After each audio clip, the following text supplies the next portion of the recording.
এমন একটি কিছু কিছু দিন পাবে, রাত্রি পাবে, যে দিনগুলোতে ইবাদত করলে আল্লাহ তাআলা 1000 মাস ইবাদত করলে সর্বোৎকৃষ্ট ইবাদত দান করে। বলুন সুবহানাল্লাহ। কি আমাদের ভাগ্যে সেটা আসে নাই? যেমন ধরেন লাইলাতুল কদর রাত আছে, সবে বরাতের রাত আছে, এরকম অসংখ্য দিনগুলো, রাত্রিগুলো আমরা যদি বেশি বেশি আমল করি, তাহলে কি আমাদের এই 350 বছর বয়সের দরকার আছে? নাই। আমার ভাইরা বন্ধুগণ, ও খোলাবাড়ি আর যুব সম্প্রদায়, পর্দানে মা বোনেরা, তোমরা কেমন সন্তান জন্ম দাও যে সন্তান তোমার কথা শোনে না? তুমি মা, তোমার ছেলেকে তুমি আয়ত্তে রাখতে পারো না। তোমার অবাধ্য সন্তান কোথায় যেন হারিয়ে যায়, কোথায় গিয়ে যেন মদ খায়, গাঁজা খায়, আবার হেলে হেলে তুলে তুলে বাড়িতে চলে আসে। বলুন ঠিক না? আমার ভাইয়েরা, শাহপুরানের মা ছিল কত বুজুর্গ, শাহজালাল, শাহপুরান, শাহ মুকদুমের মা ছিল, হযরত আয়েশা সিদ্দিকার মা ছিল, এরপরে ওমরের মা ছিল, ওসমানের মা ছিল, হযরত আলীর মা ছিল, ওসমান গনির মা ছিল, তারাও মা ছিল। কেমন মা ছিল? আর তোমরা দুনিয়ার মধ্যে কেমন মা? তুমি জন্ম দিয়েছো যে ছেলেকে, সেই ছেলে তোমার কমেন্ট মানে না। তুমি মার কথাকে অবাধ্য করে সে মদের আড্ডায় গিয়ে মদ খায়। বলুন ঠিক না? ও খোলামারাবাসী, একটু খেয়াল করে শোনো, ওই রকম সুসন্তান হতে হবে। যদি সুসন্তান হতে পারেন, আপনি যেখানে যাবেন সবাই আপনাকে সালাম দেবে, সিলেট দেবে, সালাম দেবে, সম্মান দেবে। শুধু তাই নয়, মৃত্যুর পরেও আপনাকে সবাই স্মরণ করে চলবে। বলুন ঠিক কিনা? এমন কিছু ব্যক্তি আপনি দেখবেন মৃত্যুর পরেও কিন্তু তাকে অনেক দিন পর্যন্ত স্মরণ করে রাখে, তাই না? আর অনেক ব্যক্তি আছে মারা যাওয়ার পরে তাকে ভুলেই যায়, মানুষ বলেই না, বরং বলে যে ও মরে গেছে, আরো ভালো হয়েছে। বলুন ঠিক কিনা? আমার ভাইরা বন্ধুরা,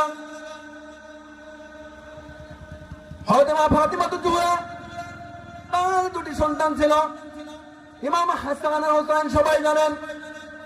ওই রকম সন্তান যদি মা বোনেরা তোমাদের পেট থেকে জন্মগ্রহণ করে, তাহলে তোমাদের ভাগ্যটা খুলে যাবে।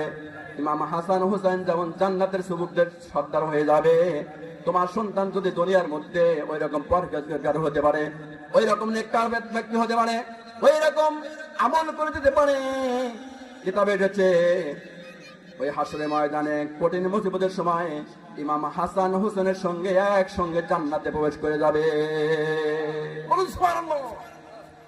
ইমাম হাসান হোসেন কোনদিন খাদ্য পেয়ে নাই, 1 নাই 2 নাই, 7 দিন করে, 15 দিন করে, 1 মাস পর্যন্ত মা ফাতেমার ঘরে কোনদিন চুলা জ্বলে নাই। হারে, চুলা জ্বলে নাই। মার পায়ে ধরে বলছে, মা কখন তুমি খানা দিবে? আমরা তো ক্ষুধায় সহ্য করতে পারি না, আমাদের পেট যেন ফেটে যায়। মা গো, ও মা, কখন তুমি আমাদের খানা দিবে বলো? আজকে 7 দিন হলো, 1 মুঠো খানা তুমি আমাদের দিতে পারো না। মা চোখের পানি ছেড়ে দিয়ে বলে, হাসান হোসেন শোনো, তোমার আব্বা গরিব মানুষ, তোমার আব্বা কামাই কাজি করতে পারে না, ঘরে কোনো খাবার নাই।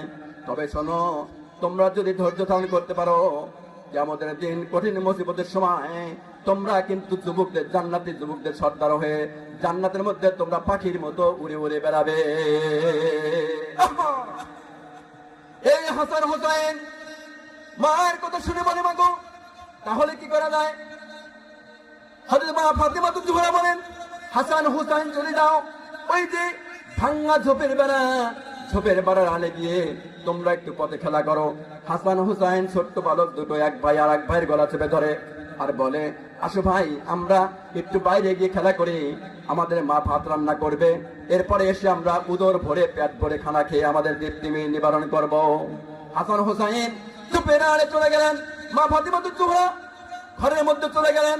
ঘরের এই পাতিলে হাত দেয়, কোনো খানা পায় না, ওই পাতিলে হাত দেয়, কোনো খানা পায় না। শূন্য পাতিল ভাই, কোনো খাবার নাই, কোনো কিছু নাই, একটু জব পর্যন্ত নাই, ময়দা নাই। ফাতেমাতুজ জোহরা মনে চিন্তা করলেন, তাহলে উপায় কি?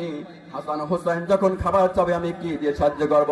আমার ভাইয়েরা, শূন্য পাতিলে পানি তুলে দিয়ে সুন্দর করে জাল করে, শূন্য পাতিলে জাল করার সময় দেখবেন পানি ফুটে ফুটে আকাশের দিকে কিন্তু ধোঁয়া বের হয়, ধোঁয়া বের হয় না? মেয়েরা যখন শূন্য পাতিলে পানি উঠিয়ে ফুটায়, আগুন দিয়ে যখন চুলার মধ্যে ফুটায়, ওই সময় দেখবেন পানি গরম হয়ে উপরের দিকে টকবক করে করে পানিগুলো উপর দিকে উঠতেছে। আমার ভাইরা, আযান হচ্ছে। যা হোক, আখির দাওয়ান আলহামদুলিল্লাহ, আমিন। আসসালামু আলাইকুম ওয়া রাহমাতুল্লাহি ওয়া বারাকাতুহু।